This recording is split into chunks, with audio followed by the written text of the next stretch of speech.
The sky above the Arizona plains had turned a bruised shade of gray, the wind whipping through the tall sagebrush like it had a mind of its own.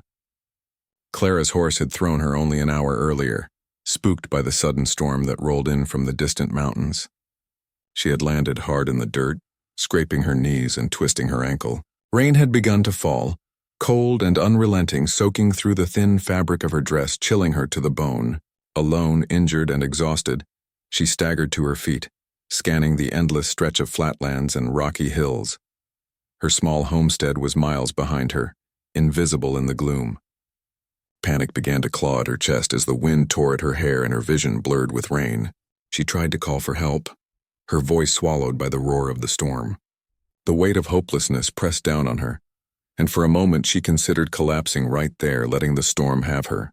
But something deep inside refused to give in. She couldn't, she had to survive. That's when she saw him. At first she thought her eyes were deceiving her, an apparition conjured by fever and fear. But no, he was real. A man moving with almost supernatural grace emerged from the swirling rain. His skin was the color of copper, his dark eyes sharp and unwavering, scanning the terrain like he owned it. Dakota, as she would later know him, stepped toward her with a calm that contrasted sharply with the chaos around them. Even through the driving rain, there was an aura of strength about him, a silent authority that made Clara's heart skip. Without a word, he gestured for her to stay still. She tried to speak, to thank him, but her teeth chattered and her voice faltered. He nodded as if he understood perfectly and knelt beside her, examining her ankle. "Can you walk?" he asked, his voice low and smooth, carrying the weight of command and reassurance all at once. Clara shook her head, unable to explain how the pain shot through her leg with every tiny movement. Dakota didn't hesitate. With careful precision, he lifted her onto his back, his arms strong and steady beneath her. The sensation of being carried so completely at the mercy of someone else made her both terrified and strangely safe. The rain lashed at them, wind tearing at her soaked hair, yet he moved through the storm as if it were nothing more than a gentle breeze. Every step he took was deliberate, controlled, like the earth itself respected him as they moved. Clara caught glimpses of his features in the dim light. High cheekbones, strong jaw, and eyes that seemed to see everything, not just her body but the fear, the vulnerability, and the courage she had tried to hide. She felt a flush rise to her cheeks, shame and awe mingling in a way that made her stomach twist. He didn't speak much, and that silence, far from being uncomfortable, somehow made her trust him more. After what felt like hours but could only have been minutes, they arrived at a natural alcove in the rocks, sheltered from the worst of the storm. Dakota carefully set her down, examining her again before pulling a small bundle from beneath his cloak. He applied a mixture of herbs to her bruises and cuts, a scent sharp and earthy filling the space around them. Clara inhaled deeply, feeling warmth spread through her body, not just from the treatment, but from the steady presence of the man who had saved her life. Finally, he stood towering above her with quiet strength. His eyes met hers, and for a fleeting moment words seemed unnecessary. Gratitude, fear, and a strange, unspoken connection passed between them. He gave a small nod, a signal that he would stay until she could move safely, yet his silence hinted at mysteries she couldn't begin to understand. Clara curled her hands around her knees, shivering from cold and adrenaline alike. She didn't know his name yet, didn't understand who he was or why he appeared in her darkest moment. But she knew this: she was alive because of him, and something in the air between them had shifted forever. For the first time in hours, maybe days, she allowed herself to hope. And somewhere in the back of her mind, a quiet, unbidden thought took root. This man, this Apache warrior, was no ordinary rescuer. The storm had finally spent its fury, leaving the plain slick and glistening under a pale, weak sunlight. Clara's ankle throbbed with every careful step, but Dakota stayed close, silent and watchful, like a shadow molded to her movements. She still couldn't shake the feeling of awe mixed with nervous tension. The man had appeared from nowhere, carried her through chaos, and tended to her injuries with a skill and patience she had never seen in anyone before. Once they had found shelter in a small grove of twisted mesquite trees, Clara's gratitude began to transform into a desperate need. She had a problem, one that had haunted her family for years, and now with Dakota standing before her like some living force of nature, she felt compelled to ask. "Wait," she said, pulling herself up to a sitting position on a fallen log. Rainwater dripped from her hair into her eyes, and she shook her head, blinking away the sting. I need your help. Dakota tilted his head slightly, watching her with those deep, dark eyes that seemed to weigh her very soul. He didn't speak immediately, only waited as if understanding that words were not always the first step. Finally, he asked, "Help? How?" Clara swallowed hard, forcing herself to steady her voice. "There's a man, a landowner. He's trying to take everything my family owns. He's ruthless, and no one in town will stand up to him. I can't do it alone." Her voice cracked. "I need someone who knows how to survive out here, someone strong, like you." Dakota's eyes narrowed slightly, not with suspicion, but with contemplation. He was silent for a long moment, and Clara's chest tightened. Had she asked too much? Had she crossed some line by making a personal demand on the man who had just saved her life? Finally he spoke, his voice low, calm, and deliberate. "You ask much of me, girl. And yet—" He paused, scanning the horizon as if measuring some invisible distance. "I see determination in your eyes. You do not beg. You do not plead. You ask and you expect. That is unusual." Clara's heart fluttered. His tone wasn't mocking, it carried respect. She nodded, trying to hold his gaze. "I don't know who else to ask. I've no one, please. Help me." He studied her a moment longer, the wind tugging at his dark cloak, the sunlight glinting off the edge of a stone in the grove.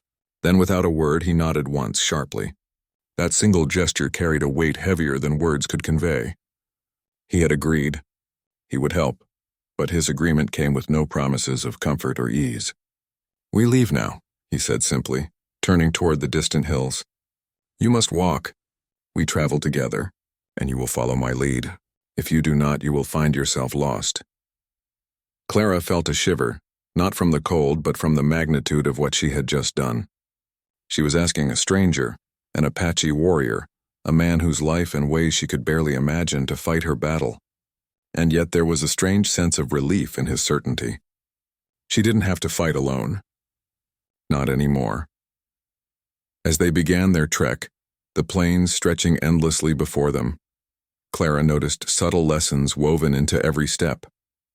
How he moved around the sharp rocks and hidden gullies, how he scanned the skies and distant tree lines for danger, how his instincts seemed almost supernatural, a blend of raw strength and deep knowledge of the land. Clara realized that she had not merely asked for help. She had embarked on a journey into a world she didn't yet understand. Guided by a man who operated by rules and morals that were foreign to her own, her pulse quickened not just from the strain of walking, but from the sense that she was entering a chapter of her life she could never have predicted. And as they moved together in the quiet aftermath of the storm, Clara understood something profound. She was no longer just a victim of circumstance. She had taken the first step toward survival, toward justice, and perhaps toward a connection that would challenge everything she thought she knew about loyalty, honor, and the strange magnetic pull of a man like Dakota. The plains stretched endlessly, a vast ocean of brown and green under the scorching Arizona sun, broken only by jagged hills and the occasional twisted mesquite. Clara struggled to keep pace, her ankles still tender, but Dakota was always a step ahead, guiding her with the quiet authority of a man who knew the land like the back of his hand. Every so often he would glance over his shoulder, his eyes sharp and calculating, silently ensuring she had not fallen behind. The journey was not meant to be easy. The trail led them through rocky ravines, across shallow but swift rivers, and over sun-scorched hills where the wind bit like knives against their faces. Dakota never spoke much, and the silence was not empty. It was alive with lessons. He moved with an unspoken grace, stepping lightly over jagged stones, balancing on the edge of cliffs as if gravity itself bent to his will. Clara, in contrast, stumbled and cursed under her breath, painfully aware of her own fragility. Yet she pressed on, driven not just by survival but by the strange pull of the man guiding her. At midday they paused under a lone mesquite tree, its thin branches providing little shade from the relentless sun. Dakota knelt beside a small fire he had conjured with remarkable skill, despite the damp earth from the storm days prior. He prepared a simple meal, dried meat, wild herbs, and water from a nearby stream. He offered it to Clara with a brief nod. She took it hesitantly, still unsure how to respond to this silent, powerful presence who had stepped into her life and altered it forever. You must learn to move with the land, he said quietly, almost to himself, watching her struggle to eat. It gives, and it takes. Respect it and it will protect you. His voice was calm, but it carried a weight that made her shiver. She realized he wasn't just guiding her. He was teaching her to survive. Every step, every movement, every glance at the horizon was a lesson. As they resumed walking, Clara found herself studying him. The way his muscles moved under his damp shirt, the precision of his steps, the ease with which he navigated the terrain. There was something almost otherworldly about him, and yet, despite his strength and command, there was a gentleness in how he watched her, an unspoken patience that made her feel seen, truly seen, in a way no one ever had. Hours passed, the sun dipping toward the horizon, painting the plains in gold and crimson. They set up a temporary camp in a sheltered canyon, Dakota moving with fluid efficiency while Clara fumbled with her pack. That night, the fire crackled between them, shadows dancing across his face, highlighting the sharp angles of his cheekbones and the intensity in his eyes. She wanted to speak, to ask him questions, but fear and respect held her tongue. Instead, she watched him, noticing how he carefully checked the perimeter, how every action carried the weight of experience and responsibility. It was in the quiet moments that Clara began to understand the depth of Dakota's world. He was a man shaped by survival, honor, and loyalty, qualities that seemed almost foreign in her own life. And yet he had chosen to help her, to step into her chaos without hesitation. The realization filled her chest with a mixture of gratitude and something far more dangerous: fascination. That night, under a canopy of stars, Clara lay awake listening to the sounds of the wilderness. The rustle of leaves, the distant call of a coyote, the whisper of wind through the canyon. Dakota slept a few feet away, and she caught herself glancing at him again and again. There was a tension, an unspoken electricity that made her pulse quicken. She knew, even if she did not fully understand, that this journey was changing her, shaping her in ways she had never imagined. By the time dawn broke, painting the canyon walls in soft pink and gold, Clara felt stronger, more aware, more alive. She had survived the storm, survived the plains, and survived the first lessons of the journey, not just in the land but in the presence of the man who had saved her life. Dakota stood silently at the edge of the camp, watching the horizon, and for a fleeting moment their eyes met. No words were spoken, yet the connection was undeniable. The journey had only begun, but already it was leaving its mark on them both. The morning sun filtered through the sparse trees, casting long golden streaks across the rocky canyon floor. Clara's ankle had stiffened overnight, but she forced herself to walk beside Dakota, who moved with the effortless certainty of a man at home in the wild. The air was crisp, filled with the scent of sage and earth, and yet Clara felt a heaviness pressing against her chest. There was something unspoken, a shadow she couldn't name, that hovered between them like the early morning mist. They had been walking for hours when Dakota finally stopped at the edge of a bluff, overlooking a narrow valley. The landscape stretched out below them, rolling hills dotted with mesquite, a ribbon of river catching the sunlight, and in the distance, the outline of a settlement that Clara recognized as the source of her troubles. She had come this far, and yet the thought of confronting the man who threatened her family filled her with dread. Dakota turned to her, his expression unreadable. For the first time on the journey, his stoic mask seemed to crack. He studied her as if weighing her soul, and Clara felt a strange flutter of both fear and anticipation. She had come to rely on him, to trust him in ways she had never trusted anyone, yet now she sensed there were walls he had yet to cross. "Clara," he said finally, his voice low, carrying a weight that made her stop in her tracks. "There is something you must know, before we go any further." She looked up, curiosity and apprehension warring in her chest. "What is it?" she asked softly, dreading the answer. Dakota's dark eyes flicked to the horizon as though the words were difficult to summon. "I am not free," he said at last.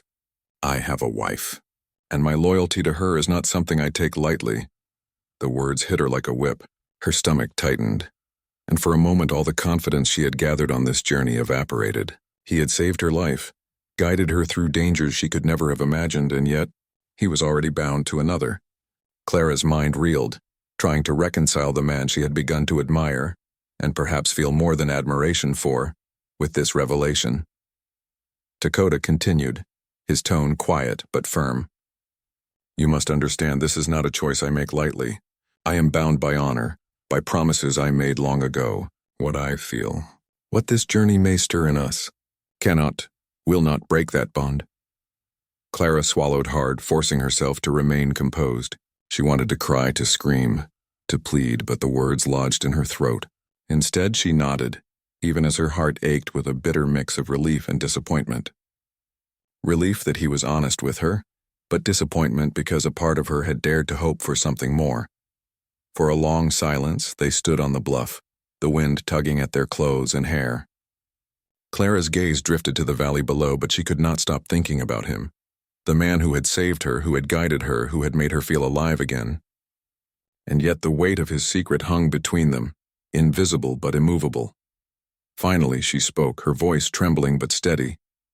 I understand. I only asked for your help because I had no one else.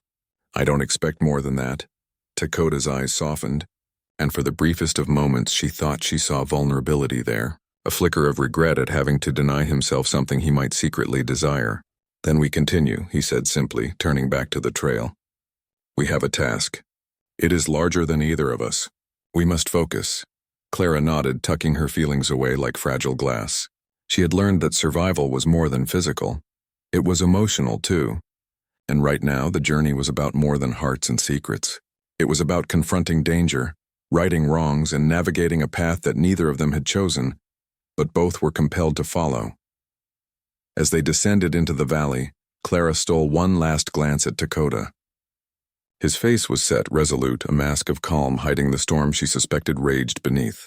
She realized then that this journey, this strange, dangerous, and transformative path, would test them both in ways neither could anticipate. And though his secret weighed heavily on her heart, she knew she could trust him with her life, because some truths, however painful, were the foundation of loyalty, and that foundation would guide them through what was yet to come. The valley that Clara had once called home looked different now, colder, harsher, as if it too had fallen under the cruel grip of the man who had stolen everything from her family. The fences were new, iron and barbed, stretching across land that had once been open for cattle and wildflowers. Smoke rose from the chimneys of the ranch house in the distance, a bold reminder that Robert Harland, the man who called himself owner, had claimed victory without a fight. Dakota and Clara crouched behind a line of mesquite trees on the ridge overlooking the ranch. The Apache's eyes scanned every inch of the land below, noting the riders, the patrol routes, the dogs. He didn't move, didn't blink, just watched with a stillness that made Clara's heart race. He was studying, calculating, seeing what no one else could see. That's him, Clara whispered, her voice tight with anger. Robert Harland. He forged my father's deeds, bribed the sheriff, and now he owns every acre that rightfully belongs to us. Dakota didn't answer at first. He adjusted the strap of his bow and squinted at the house. He has men, he said finally. Too many for a direct fight. But men who follow money are not loyal. Fear them the right way and they turn their guns elsewhere. Clara looked at him uncertain. Fear them how? He turned his gaze on her, those dark eyes steady and sure. By showing them what they cannot see, and making them believe what they cannot fight. The words sent a chill through her. She didn't fully understand, but she trusted him. She had to. That night, under a moonless sky, Dakota began to move like a ghost through the shadows. He wrapped the horse's hooves in cloth to muffle their sound, and scattered strange symbols in the dirt, marks that frightened the superstitious men who worked for Harland. He released a handful of coyotes from nearby traps, their howls echoing through the night like the wails of angry spirits. By dawn, panic had begun to spread among the ranch hands. Men whispered about curses, about Apache vengeance. Harland shouted at them to stay put, but even he couldn't hide the unease in his voice. Clara watched it all unfold from a distance, her awe growing by the minute. Dakota wasn't just a warrior. He was a strategist, a man who fought without firing a shot. But when Harland himself stepped out onto the porch, rifle in hand, Clara's heart hardened. He's not going to be scared off that easy, she said, her voice trembling but fierce. He needs to see me, needs to know I'm not afraid anymore. Dakota's eyes flicked toward her. If you go down there, he will use that fear against you. You are not ready. Clara straightened her shoulders. Then teach me. For a long moment they stared at each other, the tension thick as desert heat. Finally, Dakota nodded. Then we do it together. He led her down the ridge, using every shadow and tree for cover. They approached the ranch's outskirts just as the morning light broke through the clouds. Harland, red-faced and furious, barked orders at his men who hesitated, glancing nervously toward the hills. That hesitation was all Dakota needed. With precise, silent movements, Dakota shot an arrow into the fence post beside Harland, a warning shot that landed inches from his arm. The men froze, eyes wide, searching the horizon. "Apache," one of them shouted, stumbling backward. Clara stepped forward then, her voice ringing out clear and steady. "You took what wasn't yours, Harland. You think you can scare everyone into silence, but I'm not afraid of you anymore." Harland turned, shock flashing across his face. "Clara, you should have stayed gone." "I almost died because of you," she said, her voice trembling but strong. "But now I have someone who fights with honor, something you'll never understand." The standoff stretched for what felt like hours. Harland's men shifted, glancing between their boss and the ridge. The power in the air had shifted. They felt it too. The Apache's unseen presence loomed like a storm waiting to break. Finally, Harland lowered his gun. "You win this round, girl," he spat. "But this isn't over." "No." Dakota's voice came from the shadows, calm but deadly. "It is." Harland froze, realizing the warrior was closer than he thought. Dakota stepped from behind a tree, bow drawn, his eyes cold as steel. "You will leave this land," he said. "And if you return, the spirits of the desert will not be as merciful." Harland's men dropped their weapons. The land was quiet again. As the dust settled, Clara turned to Dakota, gratitude and wonder shining in her eyes. "You did it," she whispered. He shook his head. "We did it." But behind that calm, Clara sensed something heavier, an unspoken weight that wasn't victory but restraint. The man who had just risked everything for her was still bound to someone else. The days after the standoff were quiet, too quiet. The valley lay still beneath a pale autumn sky, and the only sounds were the whisper of wind through the cottonwoods and the faint creak of the new fences Clara had built herself. Robert Harland and his men were gone, driven off by fear and pride, but the threat still lingered like a shadow at the edge of the land. Dakota stayed for a while longer, helping her mend what had been broken. He didn't speak much, but his presence alone gave her strength. Together they repaired fences, cleaned the barns, and brought life back to a place that had been marked by loss and fear. Every evening, when the sun dipped behind the ridge, they'd sit in silence by the fire, two souls bound by gratitude and something far more complicated. Clara often found herself watching him when he wasn't looking. His steady hands, his calm movements, the way his eyes softened when the firelight caught them just right.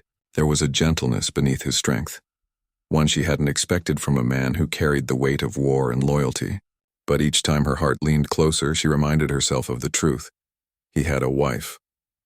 And yet, despite that truth, a strange comfort began to grow between them. He taught her how to ride bareback, how to find water by reading the wind, how to read the tracks of animals before dawn. He was patient but firm, and though he said little, every word carried purpose. Clara absorbed it all, not just his lessons, but the quiet way he treated her. As an equal, not as someone to be pitied or protected. One evening, as the fire crackled between them, Clara finally asked the question that had lingered since the night he revealed his secret. "You said you have a wife. Does she know where you are?" Dakota looked into the fire, the flames reflecting in his eyes like tiny storms.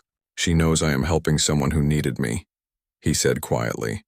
"Among my people, when a life is saved, it becomes sacred. I cannot turn away from that. But she also knows I will return." Clara nodded, though her heart twisted painfully.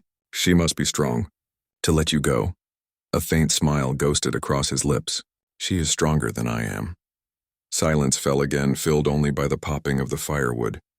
Clara wanted to say more, to tell him that his honor, his loyalty, his quiet strength had changed her. But the words caught in her throat. Instead, she busied herself with tending the flames. The following morning, Clara discovered that not all enemies had fled. A stranger arrived on horseback, a man with a badge on his chest and suspicion in his eyes. Sheriff Boyd. He claimed he'd been sent to investigate the trouble Harland had caused, but his tone carried a hint of accusation. "I heard talk of an Apache running loose around these parts," he said, spitting into the dirt. You wouldn't happen to know anything about that, miss? Clara's pulse quickened. Dakota stood a few yards away, silent, his gaze fixed on the sheriff. She could feel the tension thickening in the air.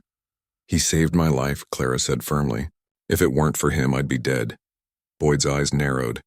Well, saving lives don't change the law. He ain't supposed to be here. Folks get nervous when Apaches wander off their land. Clara stepped forward, her chin lifted. Then let them be nervous. He stays. Dakota's eyes met hers. Steady, unreadable. But she saw the flicker of something behind them. Respect, gratitude, maybe even pride. The sheriff muttered something under his breath, glared once more, and finally rode off, muttering that trouble always follows the wrong kind of people. When the dust settled, Dakota turned to her. You stood for me, he said, his voice low. I only did what was right, she replied. You've done more for me than anyone ever has. For the first time, Dakota's lips curved into a small, genuine smile. Then we are even. But Clara knew they weren't, not really. What he had given her couldn't be measured in favors or debts. He had given her courage, and somewhere between the long rides and silent sunsets, she had given him something too, something he would never admit aloud. That night, when the fire burned low, she caught him watching her, not with desire but with quiet admiration, like a man torn between two worlds and two kinds of love. And in that fragile silence, she realized something that made her chest ache.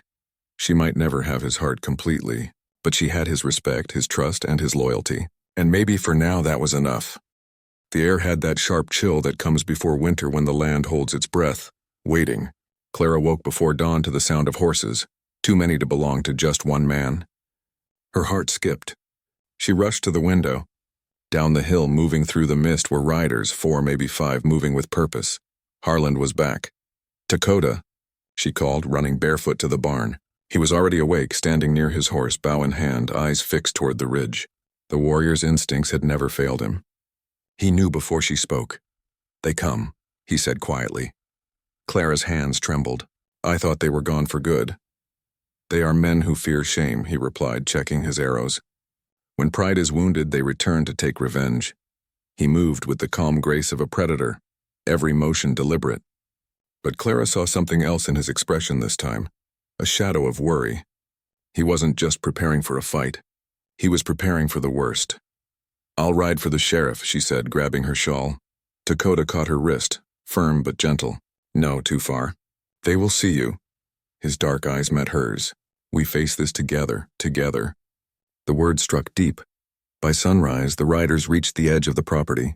Harland's voice carried through the crisp morning air like a whip. Come out, you red bastard. You think you can hide behind that woman? Clara stepped outside before Dakota could stop her. Her voice, though shaking, rang clear. You've done enough, Harland. Leave us be! Harland smirked from his saddle. Us, ain't that something? The widow and her savage, how romantic. The men behind him laughed cruelly. You think he saved you, girl? He'll use you till he's bored, then leave you for the wolves. Before she could answer, an arrow sliced through the air, thudding into the post beside Harland's leg. The laughter stopped. Dakota stepped out from the barn, silent, bow still raised, eyes cold as obsidian. Next one, he said evenly, will not miss. For a long moment no one moved. Even the wind seemed to pause. But Harland was too proud to back down. He drew his gun, and chaos erupted. The first shot split the silence. Clara dropped behind a trough as wood splintered beside her. Dakota moved like lightning, rolling, firing, vanishing behind the barn's shadow. 2 men went down before they even realized where he was. His precision was frightening, beautiful and merciless. Clara, heart pounding, grabbed the rifle Dakota had left by the fence. Her hands shook, but she remembered what he'd taught her. Breathe slow, see before you aim. She steadied her breath, squeezed the trigger, and the echo roared across the valley. One of Harland's men fell from his horse. When the smoke cleared, only Harland remained. His gun empty, his pride bleeding out faster than his courage. He stumbled back, snarling. You'll regret this, both of you. Dakota advanced slowly, arrow notched, eyes locked on Harland's. But Clara stepped forward, placing a hand on his arm. Don't, she whispered. He's not worth your soul. Their eyes met, hers pleading, his fierce. For a moment the world hung still. Then Dakota lowered his weapon. Harlan spat in the dirt, turned and fled. The valley was quiet again except for the crows circling above. Clara dropped the rifle, her knees weak. Dakota caught her before she fell, his arms strong, steady, unyielding. "It's over," he murmured. She looked up at him, tears streaking her dirt-covered face. "No, it's not. As long as he's alive, he'll come back." He brushed a strand of hair from her cheek. "Then I stay until it is finished." The promise in his voice was deep, certain, but it carried weight. He was a married man torn between two duties. His wife waiting beyond the mountains, and this woman standing before him, who had become his battle, his bond, his forbidden truth. That night, Clara couldn't sleep. She sat by the fire, listening to the wind and thinking of what Dakota had risked. For her, for this place, for something that could never fully be. Outside, Dakota stood watch beneath the stars, his bow at his side. But his eyes weren't on the horizon. They were on the light flickering through her window. He whispered something in Apache, a prayer, maybe a promise. And the night swallowed the words whole. The morning after the fight was quiet, but the silence didn't bring peace. It was the kind that comes before a storm, the kind that made Clara's skin prickle and her heart ache. The fences were repaired again, the barn patched, but some wounds couldn't be fixed with boards and nails. Dakota worked in silence. He had been distant since that day, more guarded, his eyes often far away, fixed on something beyond the horizon. Clara tried to pretend not to notice, but she felt it with every breath, the pull between them, strong as the mountain wind, and the wall he was building to hold it back. Late in the afternoon, as the sun slipped low and turned the valley gold, Clara brought him water from the well. He was sitting near the corral, sharpening his knife, his long black hair falling over his shoulders. When she offered him the cup, he took it without looking up. "You're leaving soon," she said quietly. He paused, then nodded once. "Winter comes. My people move before the snows." Her throat tightened. "And your wife? She's waiting?" He looked up then, and for the first time Clara saw the sorrow behind his calm. "Yes," he said softly. "Her name is Nala. She waits, but not with anger. She understands." Clara's hands trembled around the cup. "Understands what?" "That I owed a life. That you saved mine and I saved yours. But she also knows the heart can be tested when it is far from home." The word struck her like an arrow. "And has yours been tested?" she asked, voice barely above a whisper. Dakota rose slowly, towering above her but never intimidating. Only honest. Painfully honest. "Every day I am here." The truth hung between them, heavy as the dusk air. Neither spoke for a long moment. The only sound was the creak of the windmill and the soft whinny of the horses. Finally, Clara found her voice. "I never meant for this to happen," she said, tears pricking her eyes. "You saved me, Dakota. You gave me back my life, and somehow, you became it." Dakota's gaze softened, but he stepped closer, not away. "You are strong, Clara. The land listens to you. The wind bends for you. But I cannot take what belongs to another life. My path was chosen long ago." She nodded, but a sob caught in her throat. "Then why does it feel like fate brought you here?" He reached out, his hand trembling slightly as he brushed her cheek. "Maybe it did, but fate does not always mean forever." Clara turned away, staring toward the horizon where the sun was setting in blood and gold. "Then what do I do when you're gone?" Dakota's voice was low, steady. "You live. You plant, you ride, you breathe, and you do not forget that you are not weak." She turned back to him, and for the first time she saw something break in his composure. His eyes glistened.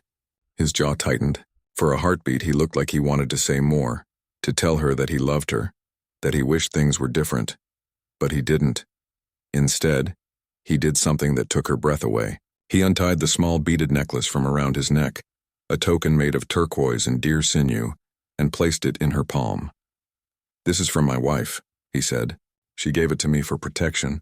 I give it to you now, not as a promise, but as truth. You will always have a part of my spirit, but my body must return home." Clara's tears fell silently. "She must be an extraordinary woman," she whispered. "She is," Dakota replied. "But so are you." Then before she could speak again, he turned and walked toward his horse. The wind lifted his hair, carrying with it the faint scent of sage and smoke. He paused once, glancing back at her.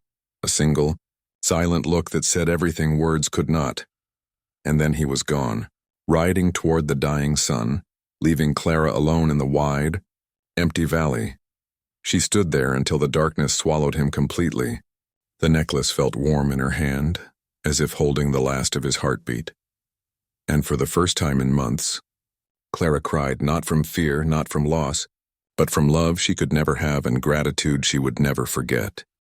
Winter came hard that year. The valley lay under a blanket of white, silent except for the wind whispering through the frozen cottonwoods. Clara worked the ranch alone, her days a blur of chopping firewood, feeding the animals, and fighting off the loneliness that came with the cold.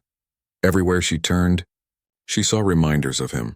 The place he'd mended the fence with his bare hands, the old saddle he'd repaired and left hanging by the barn door, the tracks near the creek that had faded long ago but still haunted her memory. Sometimes, when the nights were too still, she'd hold the turquoise necklace in her hands, feeling its warmth as if it carried his heartbeat. She'd whisper to it, small things, quiet words she'd never dare speak aloud. I hope you're safe. I hope she knows how lucky she is. But as the winter deepened, strange signs began to appear. Tracks in the snow that didn't belong to deer, smoke on the far ridge, and one night, the low sound of drums carried faintly on the wind. At first she thought she was dreaming, but then came the riders. It was near dawn when Clara heard the horses, many of them moving fast. She ran to the window, heart pounding. Down in the snow-covered valley, dark figures rode toward the ranch. The lead rider moved with the unmistakable grace she could never forget. Dakota. She rushed outside, her shawl barely holding against the biting wind.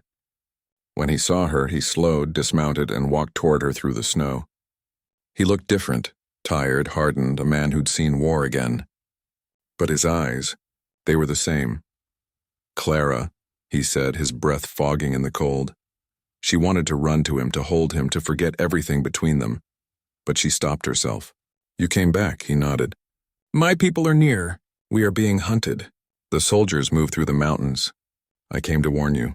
Clara's stomach tightened. Warn me? They think you helped me before. If they find you, they will not ask questions. The words chilled her worse than the wind. What about your wife? Nala, is she safe? Dakota's jaw tightened. She was taken when they came for our camp. I've searched 3 days. I've found only tracks and smoke. Clara's breath caught. Oh, Dakota. He turned away, his shoulders trembling. I came to take my people south, where the land is still free. But I could not leave without knowing you were safe. For a moment, neither spoke. The world around them was quiet except for the low moan of the wind through the pines. Clara stepped closer, her voice trembling. Then let me help you. You helped me once, let me do the same. Dakota looked at her then, and for the first time, she saw the weight he carried, the pain of a husband who might never see his wife again, the duty of a leader torn between two worlds. You have done enough, he said softly. But if I fall, I wanted to see your face once more. Her heart broke at his words. She reached out, touching his arm. Don't say that. You'll find her. You have to. He took her hand, his fingers rough and cold.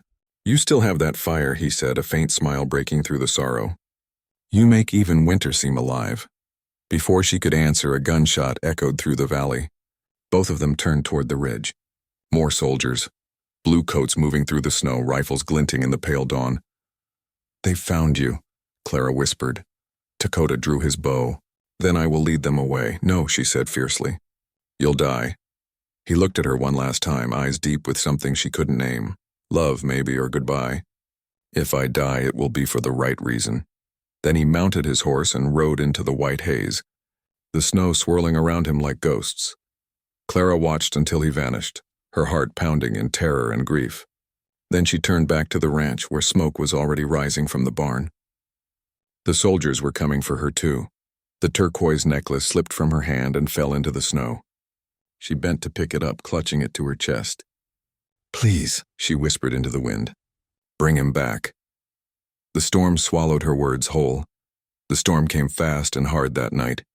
Snow whipping across the valley in waves, howling through every crack of the old house. Clara could barely see the ridge through the white blur outside. But she could hear it, the sharp crack of rifles, the echoing shouts of men, and somewhere in the chaos, the deep cry of a war horn. She prayed Dakota had escaped, but deep down she knew he hadn't run.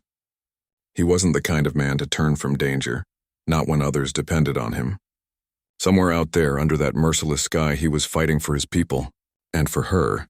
Clara loaded the last of her cartridges and set them on the table beside the door. If the soldiers came, she'd be ready. She wasn't the frightened widow she'd been months ago. Dakota had taught her how to survive, how to fight when everything else was gone. Then, just as the wind began to die, a dark figure appeared through the snow. A horse stumbled into the yard, its rider slumped low over the saddle. Clara ran out into the storm, her heart in her throat. Dakota! He nearly fell when she reached him. Blood streaked his side, dark against the white snow. She helped him down, her arms trembling with effort, and half-dragged, half-carried him inside. Easy, she whispered, laying him by the fire. You're safe now. He coughed, his breath shallow. My people. They crossed the river. The soldiers followed. I turned them back. Clara pressed a cloth to his wound, fighting tears. You shouldn't have come back here. His lips curved in a faint, broken smile. I told you. I would see your face again. The fire crackled softly. Outside, the wind began to ease, as if the land itself was holding its breath. Clara worked quickly, wrapping his side, but the blood kept coming. She knew, somewhere inside, that he wouldn't see another dawn. She took his hand, cold and rough, in hers. Don't you leave me, she whispered fiercely. You can't. He turned his head toward her, his eyes clouded with pain but still full of that quiet strength that had always steadied her. Clara, when I fell I saw her, your wife. He nodded weakly. She was there in the smoke, smiling, not angry. Not afraid. She said, you kept your word. Tears blurred Clara's vision. She forgave you. She knew my heart was not unfaithful, he murmured. She knew it found another home, even if it could not stay there. Her throat tightened. Then stay anyway. Stay with me. He smiled faintly. You saved me once, but now I must go where she waits. Clara shook her head, crying now, her tears falling on his hand. No, Dakota, please. His fingers moved weakly, brushing her cheek one last time. The land will remember you, he whispered. The wind will carry your name. And then he was still. The silence that followed was so deep it seemed to swallow the world. The fire popped once, then quieted. Outside, dawn crept over the mountains, soft, pale light spilling across the snow. Clara sat there for a long time, holding his hand, unable to let go. When the sun finally rose, she stood, walked outside, and watched the light spread across the valley they'd fought to protect. The soldiers never came again. Word spread that the Apache warrior who led them astray had died defending his people. Some said his ghost still rode the ridges at night, watching over the land. When spring came, Clara buried him beneath the cottonwoods by the creek, the same place where he'd first taught her how to listen to the wind. She laid the turquoise necklace on his chest and whispered, You saved me. Twice. Years later, travelers who passed through the valley spoke of a woman who lived alone on the ranch, strong and kind, who could read the land like an Apache. They said she never remarried. But sometimes when the wind blew from the south, she'd lift her head, close her eyes and smile, because she swore she could still hear his voice in the wind. You saved me. Now do it, he had said. And she had. In every sunrise she faced alone, in every storm she survived, she kept his promise alive. The valley belonged to them both, one living, one gone, forever bound by the wild, unyielding truth of love that defied its own ending.